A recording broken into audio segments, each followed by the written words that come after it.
So, hello everybody, this is the chess master Loris, and in this video I'm going to share with you my first lesson in order to improve yourself. So watch this video, take notes, and just learn to play chess. And in this video I'm going to give you a lesson, if I can call it like this.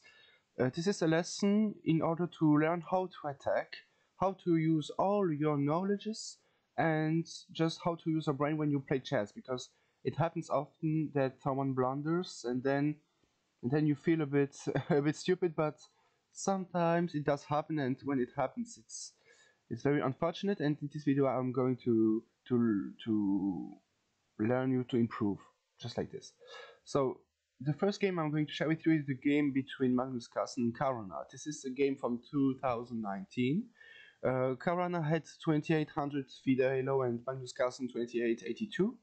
And let's go. Just Caro started with f4, Magnus with c5. So just to help you to improve, you just have to take many notes. And if you have some questions, you can ask me in the commentary. I'm going to answer you. So, and if I have an accent which is very normal, I'm French, please if I make some mistakes, you can write it in the commentary. I'm going to write your comments down, no problem with this. So Caro played knight f3, knight c6, and bishop b5. We have the Rossolimo attack, e6, and bishop takes c6. So now this is the first time you have to think. Would you take with the pawn, or would you take with this pawn? So the answer in the game is b takes c6. This is like this. If you take with the b pawn, later you will play d5. Okay, we say castle d5 with the idea of taking, and queen takes. You can, if you take with the pawn, it's good, but you have to be ready to get some d4 with some problems on the e5 square. When you take with the queen, there are some problem on this line, so you will play f6 and e5, bishop e7, and knight h6 to f7, and then you will play with your two bishops. But never forget that in this position you have two bishops against two knights, and two bishops is better. That's why you have to open this position. This is normal. This is still theory. So if you take with the d pawn, you're just going to have like a French opening, like e6, tac, tac, tac. And here you see your bishop is blocked. And this is exactly the same position if you take with a d pawn, because right now your bishop is stuck and you won't have any b6, bishop b7, and any b6, bishop a6, because the knight won't be here, and sometimes you can have some problems with this bishops who isn't protected. So you have to take with the b pawn. You can take with d, but b is stronger. So d3, he wants to play bishop e3 and knight d2, knight e7 with the idea of pushing e5, and b3. This is actually, it was a novelty in the game, but this position, so a novelty, it was already played by Gelfand and Anand in 2012, and by Spassky with Boris Gulko in 1990. In the game with Spassky and Gulko, there was knight g6, bishop g2, f6, and e5 by Spassky, with the idea that you won't play e5 never, and this bishop is stuck. So this is exactly the point. But in our game, he played knight g6 and h4. This is exactly the same position as Magnus against Firouzja the last week, or probably yesterday. I don't remember exactly, but the idea is simple. If you take, no, you can't take because the rook is there, but in the game with Firouzja, the rook was there and the king was already castled, and you couldn't take because of some e takes d5. But you know, since the last game with Firouzja, that actually this h4 was improved in order to be played. But no problem. e5. He wants to. He doesn't want that Magnus played f6 and e5. But this is actually the point. And if in this position, you have to find a plan with the black pieces. If you play d5 right now or straight away here, you can become this h5 in the face, and it will hurt because you won't have many squares for the knight. I think when I analyze this position right now, I think this is the best move with the idea of attacking there. If you play c3 knight e5, actually you just want to trade, and if you take, queen takes, and even though I think white has a better position, the queen is pretty good and you don't have knight f3 to attack her. So this is already the first problem in this position. h5 was played with the idea that white will never play h5. So e5 and f6. This knight isn't guarded, but in the first impression it doesn't look very problematical. In the game he played knight e2. The idea is if you take, this is actually sacrificing a pawn. Then I think queen e2 is the idea, with the idea of taking back. And if you play d6, then c4, and you have some problems because you will never play d5, and this is a problem. And actually, the white pieces are very active. So, for example, or maybe knight c4 is even stronger, with the idea that d5 will never be played. And if you play something like, okay, I don't know, queen c7 for example, bishop d2, you just want to attack. Okay, we say bishop e7, queen e4, with the idea that now you are threatening bishop a5 and winning the pawn. Okay, bishop d7, and now you have queen takes g6. This is a problem. So you have to play, I don't know, probably knight f8, and then bishop there, queen b8, and you can probably you don't have to take anymore. But you see, all black pieces are on the first rank, and white pieces are very active and are attacking. So you have to be sure that it won't never be played, because then you lose a piece. But you see what I mean. In this position, if you play this, I can just take on g6 this point. So you have to go back and then threaten this, and if after this move you play this, then you can just take. After take, I think knight takes e4 is already a good move, because just look at this activity. It's very hard to say that white have a bad position. So in the game, because I have many things to give you. Queen c7, bishop d2. This is the line I just put. But wait, I want to go back in the game. Knight d2 and d6. He doesn't want to take the pawn because he understood that he will have many problems. So e takes d6 and e5. If you take, you can. I think you can already take, but then you have to face knight c4, bishop c7, and even though it's not a wrong position, with the move e5, the bishop will be already open, and in this position, the pawn is very how can I say it? It's impossible to defend this pawn. If you go there, then just take and it's good. But you see, e5 is just a prophylactic move in order to open this bishop. Bishop b2, and see, now the white bishop is active, but at the same time he's working against this wall. But we see bishop g4. The idea is that the pawn is on h4. The black pawn is on h5. It means that the g4 square is very weak. Bishop queen e2. He wants to play e5 and queen a6. The idea is, if you take this pawn, you cannot take with e. So after take bishop takes, and you will just have a very active position. Queen takes d6. If you play bishop takes d6, which looks very natural, you have queen e4, and it doesn't look natural anymore. So queen takes and g3. G3 is actually already a blunder. In this position, I think the best move was already long castle, with the idea that now you can just activate your piece, because you see this is already there, and queen e4, knight c4, it's going to be a very aggressive attack. And I don't know, maybe probably this, if long castle, then rook, yeah, knight c4, queen d7, and I don't know, this, and this is exactly the same problem.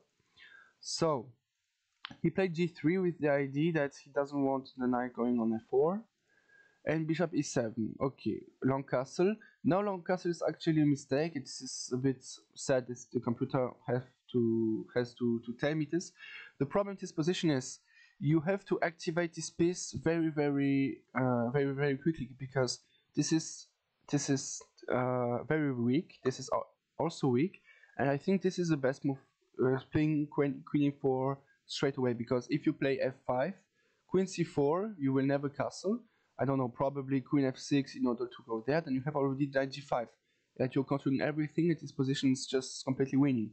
So you have to play something like knight f8 and then knight h2 in order to attack. The bishop goes back, and I think in this position you can go. The computer says queen g2 with the idea of playing knight e4 and bishop a3 in order to attack. And this is a pretty active position, but he played long castle, knight f8, and here you see queen e4 is strong actually, but it isn't that strong because you're not winning any tempos on this knight. This is actually the problem. So rook e1, knight e6, queen e4, queen d5. The idea is now if you trade, but just the structure is very good, and now the two bishops are much stronger than this both knight because they don't have anywhere to go. So you cannot trade. Oh, it's a bit sad. I wanted to tell you that you have to find a tactic, but it's actually so. Knight takes. You have to understand why it's a good move. So you can pause the video and try to understand. And for the others, it's like this. At first, you have to analyze what happens if you take the knight. Then this position you just will have queen e4. I'm sorry. F3 with the idea that you're just attacking this and this, and the bishop has no squares, and if you take the queen, d takes, and now the bishop is trapped, and even though you takes, knight takes, this is very unpleasant to play. The black position is just mess up. It's I have nothing else to tell. It's just a very bad position. So let's say you play something like else. Let's say you take there, then you just play d takes, and this is exactly the same thing, and the bishop is trapped. In the game, after knight takes, he played queen takes, pawn takes, and pawn takes. So he gave the piece back, but he played knight d5. The idea is, okay, you will probably have a better position, my structure isn't that good, but I have to activate my pieces. If you take, he just take with d, and now the bishop is open. So you cannot take. In the game, he took on g4, h take, and knight c4. The idea is just he wants to go on this very weak squares and attack this pawn. And if you go there, after you take, c take isn't that strong because the bishop isn't there anymore. But I think you can even play bishop a3 and the pawn isn't protected. And if you go there, bishop b2 and this is attacked. And if you go back, I think you can play c3, this move, and I don't know, probably rook d1, and this is a pretty simple position to play. So in the game he played wait. In the game he took and knight c4 castles. He's giving the pawn. It's actually normal. The pawn is very weak, but it's like this. If you take this pawn, bishop d6, you win it back. And even though you can take on g4, bishop takes g3, it's not easy to play. If you play this move, I think you can already take and rook e8, and this pawn is weak, and you cannot defend it because if you take, there is just rook f8 and you are pinned. So it doesn't work. In the game, after takes, he played king b1. The idea is just he wants to play the bishop on c1 and just protect the knight, which is going to be there. So rook f2, he's activating the rook, knight takes e5. Now, if you play bishop d6, then you have just knight takes g4 and you're winning a tempo on the rook. But actually, Magnus Carlsen isn't the world champion for any reasons. He played knight takes f2, so this is actually protected, and knight takes g4, and caro now, which is the number 2 in the world, has actually a more active positions because the rook, the knight, and the bishop is more stronger than these three pieces, and this rook isn't playing. This rook also isn't playing, but how can I say it? The knight is weak because of this rook, and if you go, for example, there, rook c1, and you are just destroying this position. The engine does say h5, but a more human move would be probably this, with the idea that you are threatening everything, and it's just a more simple position to This is actually a very simple position to play for white, because you know where you want to put your pieces. For example, on f1 or on d1, the knight there, and the bishop, which is a very strong pieces. So in the game he played rook g2 after takes and rook g1. The idea is if you take, rook takes, knight has to go there, and knight e5. This is exactly the same problem. So rook e2, he tries to use his rook as much as possible, and if now black can play rook d8 and rook d7, probably black would have a better position, but if you play this move, then there are always this rook d1 and rook e1 or knight e5. It's not simple to play. He played h5, which is a very strong move. The idea is just you want to play h6 and open this position and somehow attack the black king. So c4, which is, it's very confusing that all this all this move, this question marks. The idea is this: if you play c4, he wants him to take, and then rook b8, and the position is just completely losing because the rook is there. You are threatening this and this, and you can defend. If you play rook h2, there is knight f3, bishop there, and rook b takes on b2, and now you just a piece down. So you can defend this position. So he played h5, c4, and h6. And now the last blunder, c3, but now Magnus is completely losing because of h7 check. If the king goes on h8, you have knight e5, you're threatening mate. Okay, the computer says knight h3, but if you take, this is mate, this is the problem. So after takes, he wants him to play c2 check, and after this move, bishop f6, which is very complicated, but after bishop b2, you're just a piece up. But it's good. It's already losing. So h7. He played king f7, because if you play this, there's just a queen on the board, and this is losing. So king f7.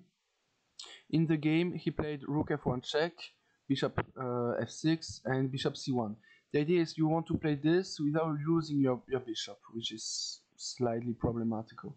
So he played bishop c1 with the same threat, and if you take the pawn, then just knight takes f6, g takes, and just take the knight. It's easy. So knight g5, he wants to activate and try something.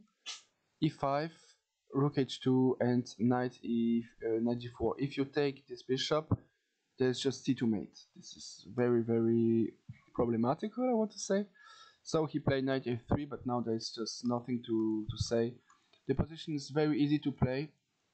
They tried some tactical shots, and now Magnus Carlsen resigned because of this rook on h6, which is very strong.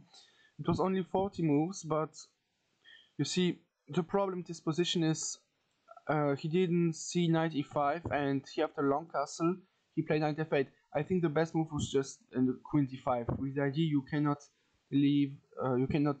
accept this, that the queen is on e4. But after this, queen e3, and the position is actually very drawish. But this is not the kind of draw which everyone can achieve. This is the kind of draw of, if you make a mistake, then you're already losing, and it's not easy to play. In this position, for example, you have c4 and knight e4, so rook d8 probably, and yeah, it's not easy. Rook d8, and now the position is just equal.